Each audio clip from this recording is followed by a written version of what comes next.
우리는 지난 주일부터 사랑방 전도 축제를 시작했습니다. 전도 축제를 한다는 것은 우리들이 영혼을 구원한다는 겁니다. 영혼을 구원하는 일은 영적인 전쟁입니다. 사탄의 손아귀에 죄를 지어가면서 지옥으로 향해서 가고 있는 많은 사람들을 우리들이 예수 그리스도의 복음을 통해서 그들을 구원해서 다시 하나님의 자녀로 돌아오게 하는 이 사역을 하는 거지요. 그러니까 사단의 손에 잡혀 있는, 포로가 되어 있는 하나님의 자녀들을 우리들이 구출해서 다시 하나님의 나라의 백성으로 세우는, 이거 완전 전쟁이지요. 그래서 사탄은 저와 여러분이 전도하는 것을 가장 싫어합니다. 그래서 전도하는 일에 사탄은 가장 많은 해방을 하고요, 가장 많은 어려움들을 주기도 하지요. 그래서 전도를 하다가 어떤 사람들은 경찰서에 잡혀가기도 하고요. 요즘은 전도지만 잘못 뿌려도 특별히 민원이 들어가고 하면 그러면 잡혀갑니다. 그리고 벌금도 물죠. 심지어 선교사들 같은 경우는 복음을 전하다가 추방이 되기도 하고 또 감옥에 갇혀서 오랜 시간 동안 투옥 생활을 해야 되는 경우도 있지요. 여러분, 사탄은 한 영혼이 그의 손 안에서 결국은 멸망해서 지옥불에 들어가 영혼이 죽는 것, 그게 사탄이 우리 인간을 향해서 가지고 있는 뜻입니다. 그러나 하나님은 그런 사탄의 손아귀에 죽어가고 있는 영혼들을 한 사람도 빠짐없이 모두 다 구원해서 그들을 하나님의 나라의 백성으로 세우는 것, 그게 하나님의 계획이고, 또 그 계획을 위해서 저와 여러분을 성도로 부르시고 세상 가운데 보내셔서 이 전도의 사역들을 오늘도 우리에게 맡기신 줄 믿습니다. 교회는 마치 이 전도 사역을 이루어가는 데 있어서 전초 기지와 같은 곳으로 하나님께서 세워주신 거지요. 그래서 교회의 가장 중요한 사역은 뭐냐면 영혼을 살리는 일입니다. 교회가 영혼을 살리는 일을 하지 않는다 그러면 그 교회는 하나님이 교회를 세워주신 그 목적에 부합하지 않는 교회인 거지요. 그런데 우리들이 가만히 돌아봐야 합니다. 저희 교회도 이렇게 새가족들이 간간히 들어오는데 이렇게 새가족들이 오는 건 참 좋습니다. 또 그나마 다행인 것은 저희들이 교회를 다니신 분들이 주로 많이 오시는데, 이분들이 다른 교회를 다니시다가 또 저희 교회를 이렇게 옮겨 오기보다는 이사를 오셔서 또 아니면 신앙생활을 오랫동안 쉬다가 또 이렇게 다시 신앙생활을 하신 분들이어서 그나마 참 다행이지만, 여러분, 진짜 교회는 아예 예수를 믿지 않는 사람들에게 복음을 전해서 그 사람들이 예수를 믿게 하고 하나님의 자녀가 되게 해서 천국을 이 땅에서도 살게 할 뿐만 아니라 우리가 죽어서도 하나님의 나라에 들어갈 수 있는 그런 진짜 하나님이 주시는 영원한 복을 누리게 하는 것, 그게 교회의 진정한 사명이 아니겠습니까? 여러분, 그런데 하나님은 교회를 통해서 이 영혼을 구원하는 일들을 지금도 여전히 열심히 하고 계십니다. 쉬지 않고 하고 계십니다. 그런데 하나님이 일하기 시작하시면 영혼 구원의 일들은 폭발적으로 일어납니다. 그런데 교회의 역사를 보면 교회가 많은 영혼들이 살아나고 구원을 받는, 그래서 교회가 확장이 되고 하나님의 나라가 확장이 되기 시작하면, 그러면 여러분, 사단의 역사도 더 강력하게 나타나고 있는 것을 보게 되어집니다. 예루살렘의 초대교회를 보십시오. 제자들이 예수님의 승천하신 예수님의 말씀을 따라서 그들이 예수님이 보내주시는 성령이 그들 가운데 올 때까지 마가의 다락방에 모여서 그들이 기도합니다. 그러다가 예수님이 가시고 10일 만에 성령이 그들 가운데 임하지요. 그러니까 예수님이 그들에게 말한 것처럼 성령이 너희에게 오면 권능이 임할 것이다. 진짜 그들에게 권능이 임하죠. 그 권능이 은사라는 현상으로 나타나기도 하고, 더 나아가서는 그들이 권능을 받으면 너희들이 예루살렘과 온 유대와 사마리아와 땅끝까지 이르러서 예수 그리스도의 증인의 삶을 살 것이다 라고 말씀하셨는데, 그들이 지금까지는 두렵고 무서워서 예수님도 모른다 저주까지 했던 베드로가 나가서 길거리 한복판에 서서 예수님을 전합니다. 그런데 놀라운 건 뭐냐면 예수님이 그 한편의 설교에 여러분 3,000명, 5,000명이 예수 믿고 돌아와 세례를 받는 일들이 나타나지요. 여러분, 이 두 번의 베드로의 설교를 통해서 이 예루살렘 초대교회는 무려 120명이 모이던 교회가 여러분 3,000명, 5,000명이 믿기 시작하면서 10,000명에 가까운 성도들이 모이기 시작하는 대형 교회로 폭발해 버립니다. 여러분, 그런데 교회가 이렇게 막 성장하니까요, 사탄은 그것을 그냥 두고 보지 않습니다. 유대 종교 지도자들을 통해서 이 교회를 핍박합니다. 여러분, 그래서 교회 안에 이 유대 종교 지도자들을 통해서 핍박이 일어나는데, 그 최초의 핍박이 뭐냐면 스데반 집사의 순교의 사건입니다. 여러분, 그런데 이 스데반 집사의 순교의 사건이 주후 33년에 일어납니다. 여러분, 그런데 이 스데반 집사의 순교의 사건을 통해서 교회가 어떻게 돼버리냐면, 사도들 외에 모든 예루살렘의 성도들이 다 흩어져서 그들이 살기 위해서 여러분, 예루살렘에서 유대를 넘어가고 사마리아를 넘어가서 이방 땅으로 그들이 넘어가기 시작합니다. 왜냐하면 예수 믿는다는 것 때문에 그들이 핍박을 당하고 잘못하면 죽임을 당할 수 있기 때문에 핍박을 피하고 죽음을 피해서 그들이 그냥 이방으로 다 넘어가서 이방 땅에서도 그들이 복음을 전하고 교회를 세우는 일들을 하게 되어집니다. 여러분, 특별히 유대 종교 지도자들은 핍박하고 그들을 죽이면 교회가 무너질 줄 알았습니다. 성도들이 신앙을 버려버리고 다시 유대교로 배교할 줄 알았습니다. 변화될 줄 알았습니다. 그런데 여러분, 전혀 성도들은 그들이 두려워하지도 않고 단지 핍박을 피해서 도망을 가서 그곳에서 여전히 복음을 전하고 교회를 세우는 일들을 하지요. 여러분, 그런데 가만히 생각해 볼까요?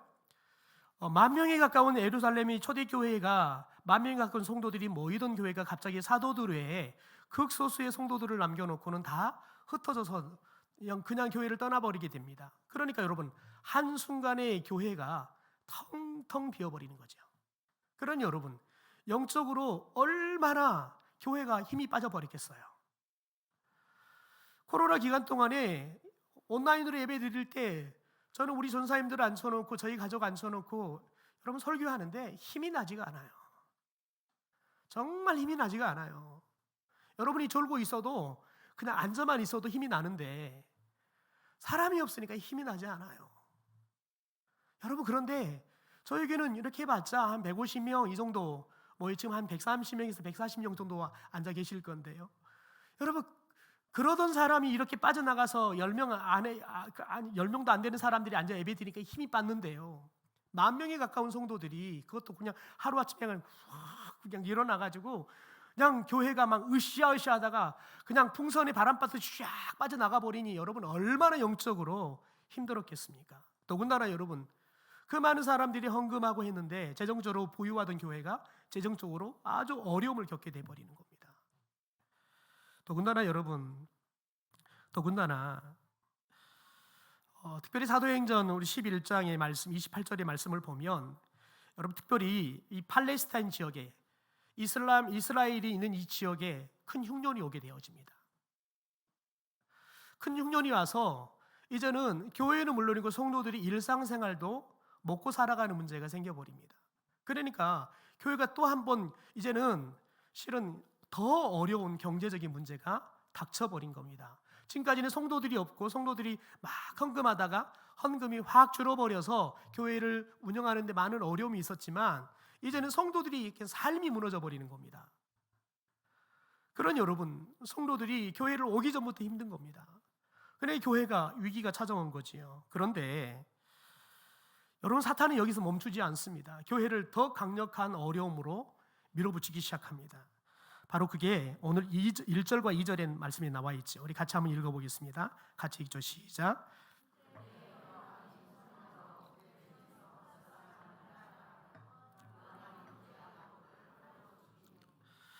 보면 헤롯 왕이 손을 들어서 교회 중에 몇 사람을 해하려 했다. 그래서 요한의 형제이던 야고보를 잡아다가 칼로 죽였다라고 기록을 하고 있습니다. 그런데 여러분, 지금 스데반의 순교가 주 33년경에 일어났습니다. 그런데 지금 야고보의 순교는 역사적인 기록에 의하면 주후 37년에서 그 44년 사이, 그래서 한 40년 정도에 일어났다라고 성서학자들은 예측합니다. 그러니까 스데반의 순교 이후에 8년이라는 시간이 지났어요. 8년이라는 시간이 지나면서 어려웠던 교회가 조금은 안정화를 찾아가고 있는 시점이었습니다. 그런데 다시 한번 사탄은 이 교회를 이제 완전히 무너뜨리기 위해서 이번에는 누구를 공격하냐면 교회의 지도자들을 공격하는 겁니다. 사도들을 공격하는 겁니다. 여러분 생각해 보십시오. 8년 전에 스데반 집사가 죽고 난 다음에 그냥 사도들 외에 나머지 성도들이 10,000명에 가까운 성도들이 다 흩어져서 다 다른 이방 지역으로 흩어져 가버렸습니다. 그래서 교회가 텅텅 비어버렸죠. 그리고 예배를 드릴 때마다 언제 들이닥칠지는 모르니까 두려움 가운데 예배했습니다. 그러니까 예루살렘 교회가 정말 어려움을 겪었습니다. 그런데 하나님께서 마침 스데반의 뒤를 이어서 사도 바울을 해심시켜서 이 사도 바울이 사도들과 함께 예루살렘 교회에서 하나님의 말씀을 전한 일을 하게 됩니다. 그런데 이 사도 바울의 배교를 보면서 유대 종교 지도자들이 사도 바울을 죽이려고 하죠. 그러니까 사도 바울이 예루살렘 교회에서 복음을 전하는 일을 하다가 살기 위해서 도망을 갑니다. 그런데 놀라운 거 뭐냐면 사도 바울이 복음을 전하고 도망을 갔는데 그 다음에 어떤 일들이 일어나냐면 온 유대와 예루살렘, 사마리아 교회가 평안하여 든든히 서가는 역사가 나타납니다. 성령의 위로가 임하면서 다시 교회가 부흥을 했다고 성경은 기록을 하고 있습니다. 여러분, 아무리 교회가 핍박이 와도, 그래서 그 핍박 때문에 교회가 다 무너져 버린 것처럼 흩어져 버리지만 저와 여러분이 여전히 복음을 전하기 시작할 때 하나님께서는 또 다른 사람들을 세우셔서 교회를 세워가시더라는 거예요. 여러분, 교회는 핍박 때문에 무너지는 게 아닙니다. 교회는 우리가 복음 앞에 깨어있지 않아서 무너지는 겁니다. 우리가 기도하지 않아서 무너지는 거지요. 핍박은 교회를 무너뜨리는 게 아니라 교회를 더 강력하게 그리스도 앞에 세우는, 오히려 교회를 더 순결한 그리스도의 신부가 되게 하는 힘이 있는 겁니다. 여러분, 그런데 오늘날을 보십시오. 오늘날 여러분, 사탄은 고도의 전략을 가지고 교회를 핍박하고 있습니다. 여러분, 최근에 한국 교회는 정말 부끄러움을 당하고 있죠. 차마 부끄러워서 여러분 텔레비전을 볼 수가 없어요. 내가 목사라는 소리를 할 수가 없는 상황입니다. 예수 믿어라고 사람들에게 권하는 것이 참 어려운 시대가 되어버렸습니다. 심지어 여러분, 교회 안에 사람들이 이 교회 다니고 싶습니다 라고 와도 교회가 의심부터 합니다. 왜냐하면 신천지가 올까 봐요. 저희 교회도 주일이 되면 한 달에 한 2번 정도는 순천지가 찾아오시는 것 같아요. 매주마다 저한테 전도 편지를 보냅니다. 친절하게 저희 이름을 넣어가지고 전도 편지를 매주마다, 이 전주에는 도마지파라고 해서 도마지파가 매주마다 친절하게 제게 편지를 보내주고 계십니다. 목사를 전도하겠다고요. 여러분, 그런데 이것도 참 힘들게 하는데 더 문제는 뭐냐면 최근에 여러 매스컴에서 나는 신이다는 프로의 다큐가 방영이 되면서 특별히 하나님께서 정명석이나 아가동산이나 이단들이 이렇게 많은 사람들에게 드러나게 했습니다. 특별히 새학기가 시작되면서 대학교에 간 신입생들이 이단들로부터 보호를 받을 수 있는 좋은 프로그램이기도 했습니다. 그러나 교회에 엄청난 타격이 오고 있습니다. 왜냐하면 예수 안 믿는 사람들은 그들이나 여러분 우리 교회나 그들이나 우리나 똑같은 예수 믿는 사람이라고 생각하기 때문에 그렇습니다. 우리는 그 사람들을 예수 믿는 사람이라고 말하지 않습니다. 여러분 사입이 이단이라고 이야기를 하죠. 그런데 여러분 예수 안 믿는 사람들 그게 구분이 되지 않습니다. 여러분, 그런데 오늘 보면 사도 중에 한 사람이던 야고보를 헤롯이 칼로 죽입니다. 그런데 성경에 보면 이 예수님의 주변에 야곱이라는 이름을 가진 사람들이 여러 명이 나타나지요. 예수님의 12 사도 중에서 세베대의 아들 야고보가 나오고요, 또 알페오의 아들 야고보가 나옵니다. 그리고 예수님의 동생, 친동생인 야고보가 나옵니다.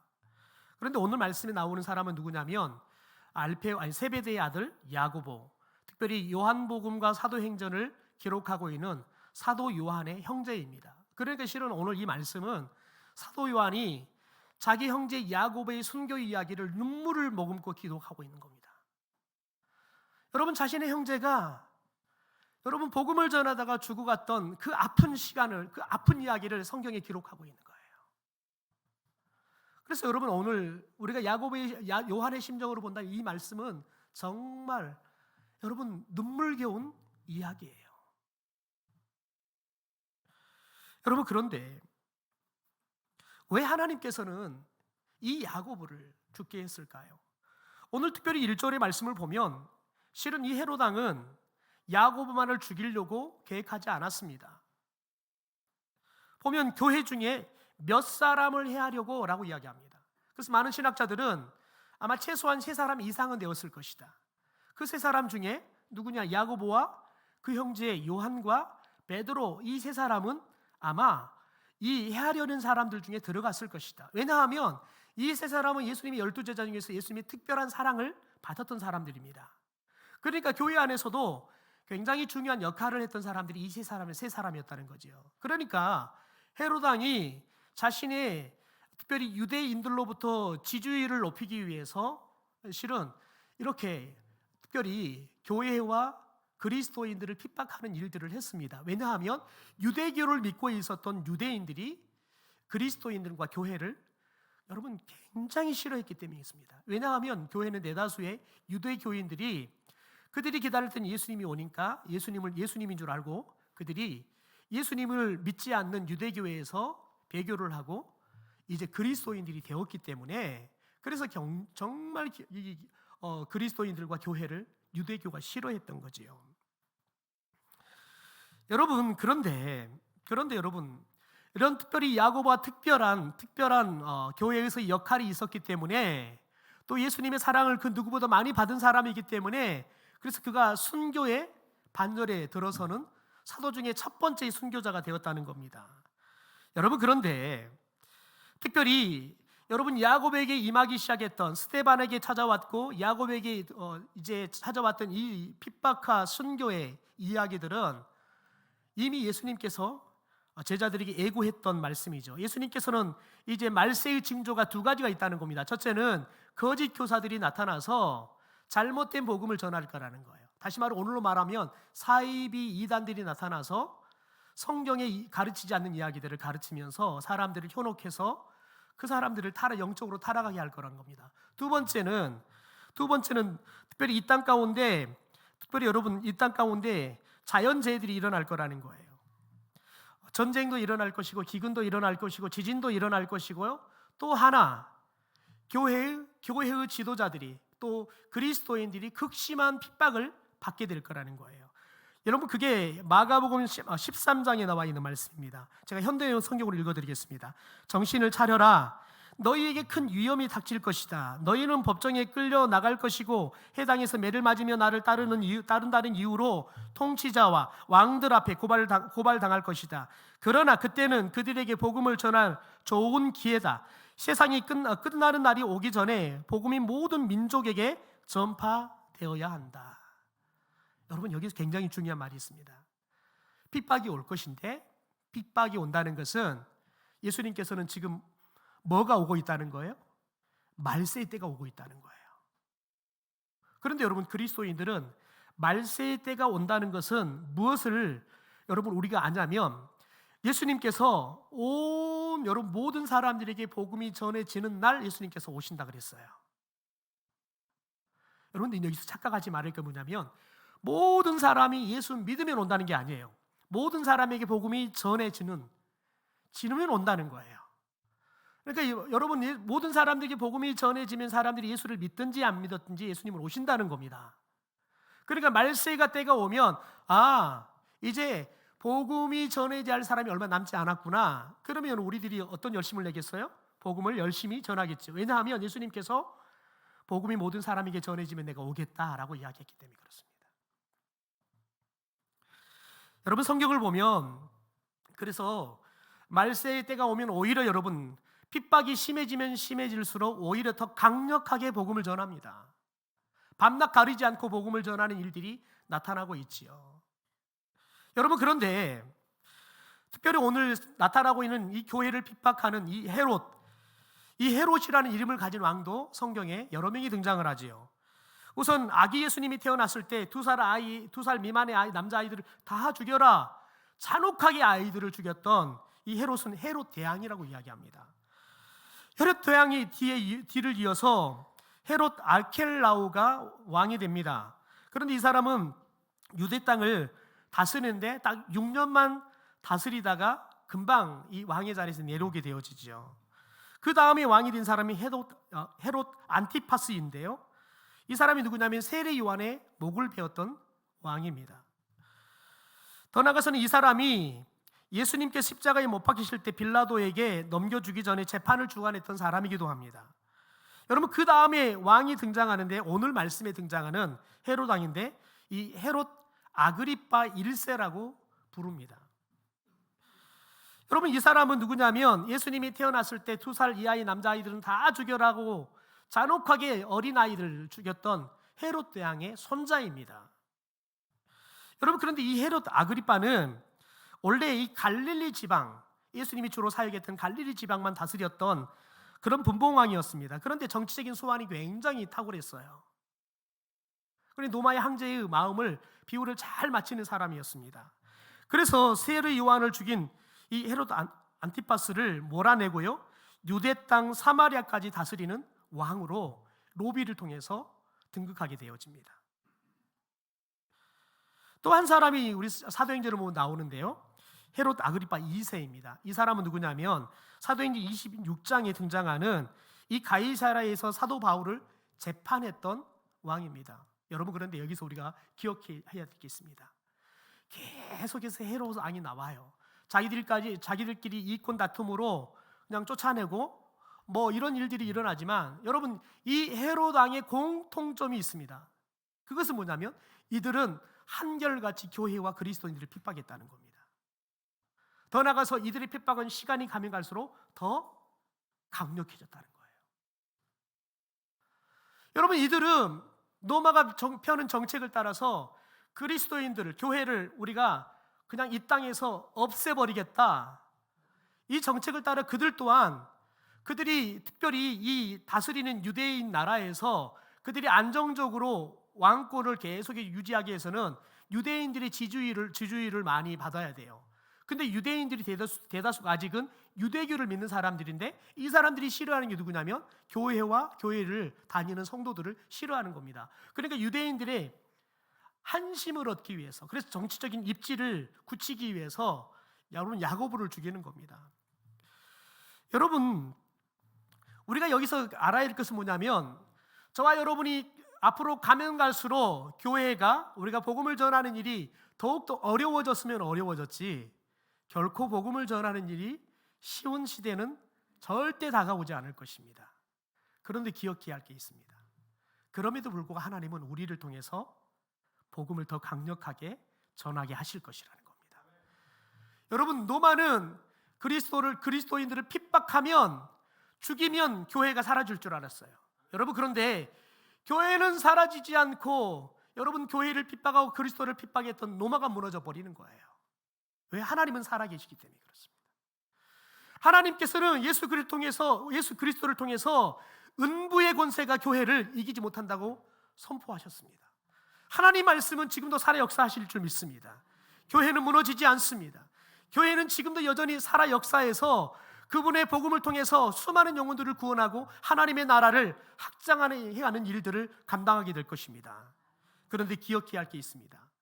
요한계시록에 나와 있는 7개 교회들은 다 이 땅에 사라져버렸다는 겁니다. 칭찬을 받았던 교회나 책망을 받았던 교회나 다 사라져버렸다는 겁니다. 왜 그랬을까요? 그들 안에 복음의 열정이 사라져버렸기 때문에 그렇습니다. 여러분, 저와 여러분의 마음 안에 영혼을 구원하는 이 열정이 사라지면 우리 교회도 하나님이 촛대를 옮겨버릴 수 있는 위험이 늘 도사리고 있다는 사실을 기억해야 합니다. 여러분, 그런데 보십시오. 이 헤롯이 야고보를 죽였던 유대인들이 기뻐했습니다. 여러분, 그런데 기뻐하는 것을 보고 3절에 그런데 이것을 성경 언어로 보면 만족하는 것을 보고라고 이렇게 의미를 갖고 있습니다. 여러분, 생각해 보십시오. 유대인들이 왜 만족했을까요? 자기들이 유대교를 계속 이어파는, 여러분, 그리스도인들이 핍박을 받아가 죽어가니까요, 자기들이 속이 시원한 겁니다. 아이고, 됐다. 저러면 더 이상 예수 전하는 것이 어렵겠지, 만족이 됐다는 겁니다. 여러분, 이게 종교성의 무서움이에요. 여러분, 우리들이 하나님을 진짜 믿지 않고 종교인이 되어지면 이런 유대교를 믿는 유대인들처럼 사악한 사람이 되는 거예요. 여러분, 저와 여러분은 종교인이 되지 말고 하나님의 나라의 백성이 돼야 돼요. 예수의 사랑을 가진 사람이 돼야 되는 거예요. 예수님은 원수조차도 사랑하라 그랬어요. 예수님 우리에게 원수를 갚아라 라고 말하지 않았어요. 원수가 가다 넘어지면 속이 시원하지 말하지 않았어요. 예수님은 원수를 위해서 기도하라는 거예요. 왜요? 예수님께서 우리에게 보여주신 사랑이 바로 그거기 때문에 그렇습니다. 여러분, 저와 여러분이 왜 교회를 세워야 합니까? 여러분, 교회는 사람을 위해 존재하는 거예요. 사람이 교회를 위해 존재하는 게 아닙니다. 왜냐하면 하나님에게 있어서는 건물이 아니라 저와 여러분 이 사람이 소중하기 때문에 그렇습니다. 하나님은 저와 여러분을 사랑하십니다. 더 나아가서 하나님은 교회를 핍박하는 사람을 더 사랑하십니다. 왜냐하면 하나님의 사랑이 더 필요한 사람이니까요. 그래서 여러분, 저와 여러분이 특별히 예수를 안 믿는다고 저와 여러분을 오히려 이상하게 생각하고 자꾸 핍박하는 사람일수록 우리들이 더 사랑해야 돼요. 그를 위해서 더 기도해야 되는 거예요. 왜요? 하나님이 그를 더 사랑하고 그를 위해서 기도하시니까요. 여러분의 남편이 원수처럼 느껴집니까? 여러분, 더 사랑해야 될 줄 믿습니다. 더 남편을 위해 기도해야 될 줄 믿습니다. 남편이 미워서 미운 게 아니에요. 내 영혼이 하나님 앞에서 바르지 않기 때문에 미운 거예요. 최소한 그리스도인이라면 남편이 미운 짓을 할 수 있어요. 그러나 저와 여러분이 최소한 그리스도인이라면 하나님은 저와 여러분이 아직 죄인이었을 때, 미운 짓 하고 있을 때 그분 우리를 사랑하셨어요. 내가 너희를 사랑한 것처럼 너희도 사랑하라고 말했어요. 그러므로 여러분, 저와 여러분이 시어머니가 미운 짓 하면 할수록 저와 여러분 더 사랑해야 돼요. 그게 그리스도인이 갖고 살아가는 삶의 모습이에요. 저와 여러분이 그리스도인이라는 여러분 표지예요, 표지. 여러분, 이 표지는 그 책을 어떤 책인지를 의미해 보여줘요. 그런데 여러분, 저와 여러분이 그리스도인이라는 것을 보여주는 표지가 뭐냐? 원수를 사랑하는 거예요. 다른 사람은 시어머니가 여러분 잔소리하고 계속 구박하면 여러분 시어머니를 험담하고 할 수 있어요. 그런데 저와 여러분이 그리스도인이라면 예수님이 나를 사랑했던 것처럼 시어머니를 사랑해야 되는 거예요. 그게 여러분, 저와 여러분이 그리스도인으로서 가질 표지인 줄 믿습니다. 여러분, 그런데 3절의 말씀을 보면 베드로를 잡고 봤더니 무교절이에요. 여러분, 무교절은 어떤 걸 말하냐면 이스라엘 백성들이 애굽에 430년 종살이를 하다가 노예에서 해방이 되는 것을 기념해 지키는 절기예요. 6월절을 지키고 나면 6월절을 지킨 그 다음 날부터 7일 동안 무교절을 지키는 겁니다. 그래서 그들이 특별히 애굽에서 나오면서 그들이 광야 길을 걸었던, 그래서 급하게 나오느라고 누룩이 들어가지 않는 빵을 먹었잖아요. 쓴 나물을 먹었잖아요. 그래서 그것들을 기념해서 잊어버리지 않기 위해서 쓴 나물을 먹고 누룩이 들어가지 않는 빵을 먹고 더 나가서 텐트를 쳐서 그들이 그곳에서 7일 동안 사는 거예요. 그런데 이때에는 하나님이 그들을 다 구원해 주셨잖아요. 그래서 이 기간 동안은 절대 아무리 사람이 극악무도한 죄를 지어도 사형을 하지 않았어요. 오히려 죄주 중에서 한 사람을 풀어주는 그런 간섭도 있었어요. 그러니까 이 헤롯이 특별히 베드로를 잡아서 죽이려고 했는데 베드로를 죽이지 못하는 겁니다. 여러분, 그런데 이제 교회에 정말 위기가 찾아오는 겁니다. 야고보도 죽었어요. 그런데 이제 야고보가 죽은 것도 교회에 엄청난 충격인데 베드로가, 초대교회 담임 목사인 베드로가 죽어버리면 교회가 여러분 이제는 완전히 이 땅에 사라져버릴 수 있는 위기가 찾아온 거예요. 여러분, 그때 교회는 뭐합니까? 우리 5절의 말씀을 함께 같이 읽겠습니다. 시작. 이에 베드로는 옥에 갇혔고 교회는 그를 위하여 간절히 하나님께 기도하더라. 여러분, 이 상황이 어떤 상황이 6절을 봐볼까요? 6절 같이 함께 읽겠습니다. 시작. 헤롯이 잡아내려고 하는 그 전날 밤에 베드로가 두 군인 틈에서 두 쇠사슬에 매여 누워 자는데 파수꾼들이 문 밖에서 옥을 지키더니, 그러니까 지금 여러분 헤롯이 이번에는 베드로를 잡았다 감옥에 가뒀는데 어떻게 했냐면 이 양쪽의 군인들이 함께 베드로와 이 발에 착고를 차는 거예요.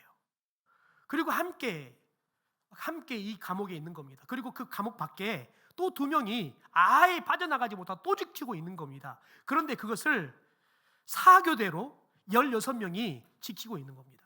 왜냐하면 이미 베드로는 한 번 감옥에 갇혔다가 하나님이 그때도 천사를 통해서 감옥에서 여러분 그냥 나가서 또 성전에서 복음을 전하는 일을 한 적이 있거든요. 그러니까 이번에는 헤롯 왕이 예전처럼 또 베드로가 빠져나가는 것을 막기 위해서, 그래서 이번에는 완전히 확실하게 베드로 죽여버리자 여러분 그렇게 마음을 먹고 이렇게 철저하게 아예 베드로의 양쪽 다리를 두 군인들과 같이 묶어놓고 팔도 같이 묶어놓고 빠져나가지 못하도록 또 밖에다가 군인들을 세워서 아예 그냥 교대 근무를 시키는 겁니다. 그러니까 이 상황이 여러분 어떻게 해도 빠져나갈 수 없는 상황입니다. 그런데 여러분 교회가 그때 뭐 했다는 거예요? 기도했다는 거예요. 간절히 하나님께 기도했다는 거예요. 여러분 그런데 한번 물어봅시다. 그러면 교회가 간절히 기도했으니까 하나님이 베드로를 살려줄 것을 교회는 믿었을까요? 간절히 기도했다니까요. 그러면 교회의 성도들이 기도하면서 하나님이 베드로 살려줄 걸 믿었냐는 거예요. 어떠십니까? 놀라운 것은 그들이 믿지 않고 기도했다는 겁니다. 왜냐하면 야고보가 잡힐 때도 기도했거든요. 근데 죽어버렸잖아요. 근데 베드로는 야고보보다 더 죽을 확률이 높아요. 아예 나올 확률이 이젠 제로예요. 그러니까 기도는 하지만 그들이 할 게 없어서 할 수 있는 게 아무것도 없으니까 기도를 해요. 그런데 중요한 건 뭐냐면 믿지 않았어요. 왜냐하면 베드로가 그들이 천사를 통해서 나가서 이들이 기도하고 있는 마가의 집에 찾아가요.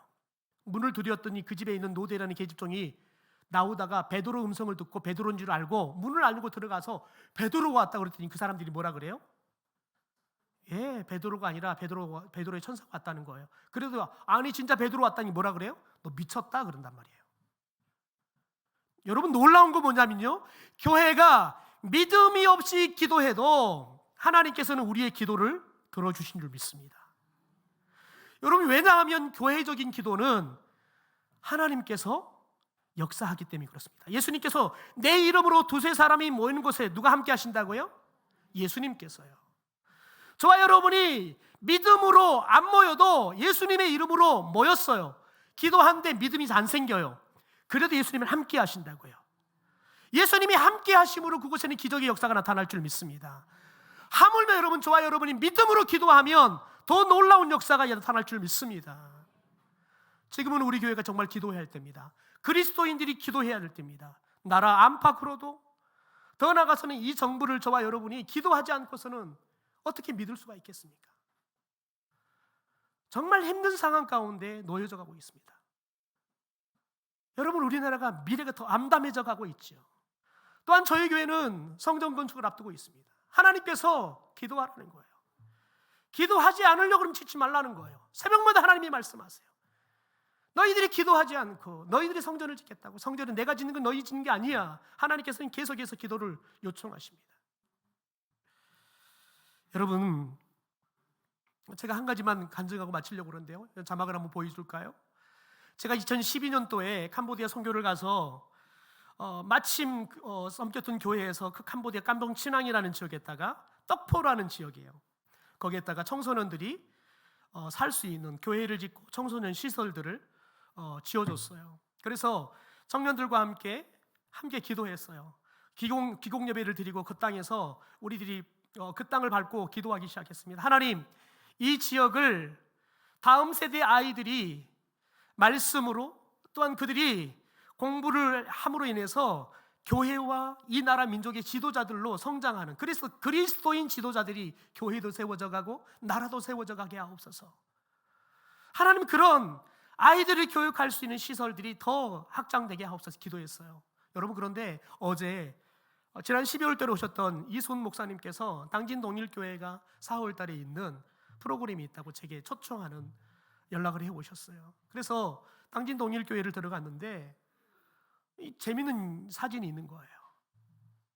지난 2월에 제가 기도하고 있었던 그 깜퐁 친앙 지역에 31만 평을 사가지고 그 지역에 300명의 주민들이 들어가 살 수 있는 예수마을 건설을, 공동체 세우기 건설을 하고 있더라고요. 그래서 지난 2월 달에 30명의 가정이 입주를 시작했어요. 그런 저걸 왜 하냐면 저기에 또 당진 농일교에서 하고 있는 다음 세대 교육을 하는 프로그램들을 그대로 갖다 세팅을 하는 거예요. 여러분, 하나님이 청년들과 함께 2012년도에 여러분 약 10년 전에 그 땅을 밟고 하나님 이 땅 가운데 다음 세대의 아이들이 하나님의 교회에서 말씀으로 이 아이들이 가난해서 가서 국어를 하느라고 학교를 다니지 못하는 아이들이 공부하면서 교회를 위해서 나라를 위해서 쓰임받은 지도자들이 훈련받을 수 있는 그런 센터를 달라고 기도했는데요, 놀라운 게 여러분 당진 동일교회가 그 센터를 짓기 시작하더라고요. 여러분, 기도는 우리가 했는데 당진 동일교회가 그 일들을 하고 있더라고요.